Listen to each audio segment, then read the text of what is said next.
Assalamualaikum warahmatullahi wabarakatuh. Selamat pagi. Saya Cikgu Asriah Binti Rejab daripada SKK Durung 2. Baik, untuk mata pelajaran sejarah, saya akan mulakan dengan unit 1, sejarah dan kita. Okey, antara isi kandungan yang akan kita bincangkan adalah tentang pengertian sejarah, sumber dalam sejarah, kaedah penyelidikan sejarah, sebab dan akibat dalam peristiwa sejarah, dan yang terakhir adalah konsep ruang dan masa dalam sejarah.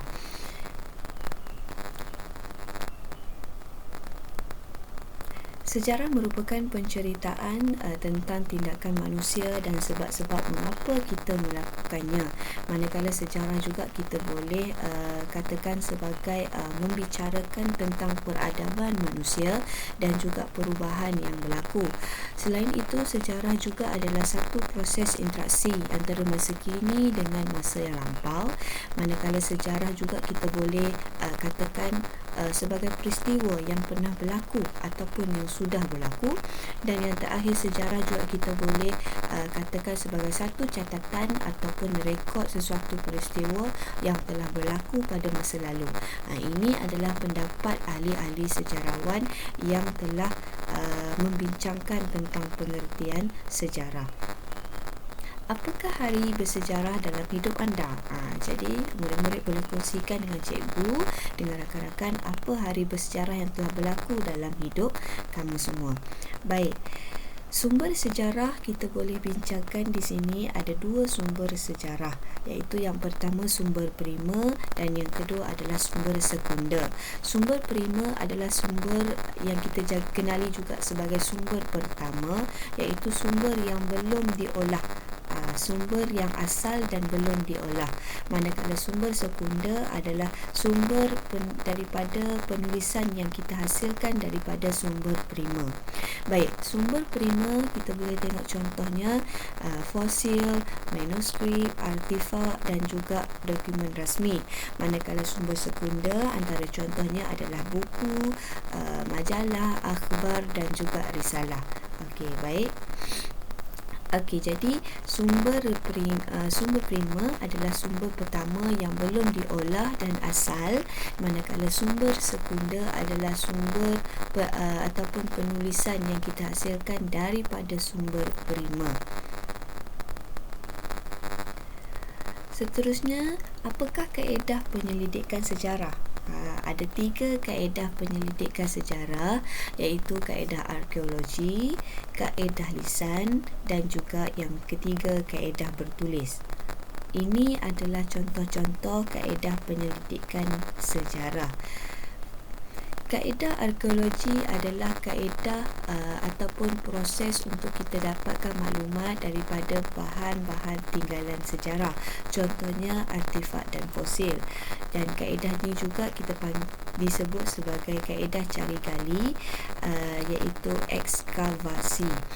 Selain daripada itu, terdapat juga arkeologi maritim ataupun arkeologi bawah air, iaitu merupakan satu proses untuk kita dapatkan maklumat kebudayaan manusia yang terdapat di bawah air, di dasar laut, sungai ataupun tasik.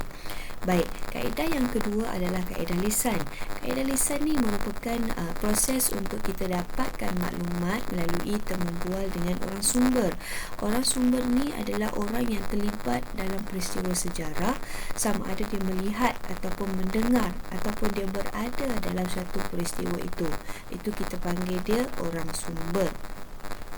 Baik, seterusnya kaedah bertulis. Kaedah bertulis ni adalah proses untuk kita dapatkan maklumat bersejarah daripada tulisan ataupun lakaran seperti dinding gua, kayu, batu dan sebagainya. Jadi ini adalah 3 kaedah penyelidikan sejarah. Jadi setiap kaedah penyelidikan sejarah ni terdapat langkah-langkahnya. Jadi kita boleh tengok dalam buku teks muka surat 9 ada langkah-langkah yang kita lakukan dalam kaedah lisan dan juga kaedah bertulis.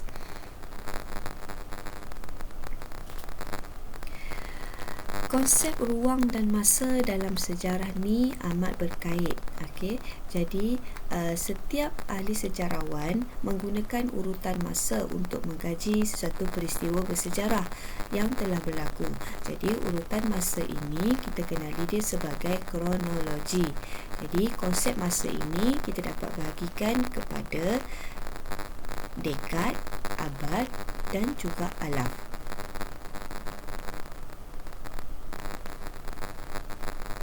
Apakah kepentingan nyatakan kepentingan urutan masa dalam mengkaji peristiwa sejarah? Okey. Ini kita boleh tengok, murid boleh cari jawapan dalam buku teks muka surat 10. Baik, seterusnya saya teruskan lagi dengan isi kandungan yang kelima, iaitu sebab dan akibat dalam peristiwa sejarah. Okey, apa sebab dan akibat yang berlaku?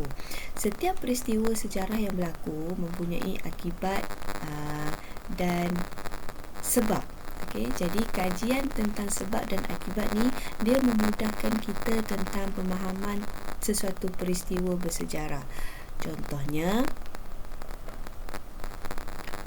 peristiwa untuk mendapatkan kemerdekaan di negara kita mempunyai sebab dan akibat. Jadi, tanah air kita dijajah oleh British.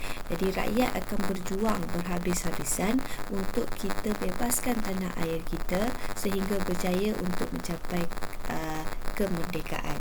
Sebab dan akibat dalam peristiwa sejarah ini akan menimbulkan perasaan ingin tahu dan juga kesan peristiwa yang telah berlaku. Jadi kita dapat mengambil iktibar dan pengajaran daripada peristiwa yang telah berlaku. Murid-murid boleh rujuk buku teks muka surat 12. Okey, apakah kesan jika murid tidak rajin mengulang kaji pelajaran? Ini kita boleh fikirkan apa kesan dan akibat yang berlaku jika kita sebagai seorang murid tidak rajin untuk mengulang kaji pelajaran. Baik, seterusnya di akhir unit ini ada latihan pengukuhan unit 1. Iaitu soalan objektif 4 soalan dan juga soalan struktur 4 soalan. Isikan tempat kosong di ruang yang telah disediakan. Baik, selamat menjawab, selamat menonton. Terima kasih. Kita akan jumpa lagi dalam PDP yang seterusnya. Assalamualaikum warahmatullahi wabarakatuh.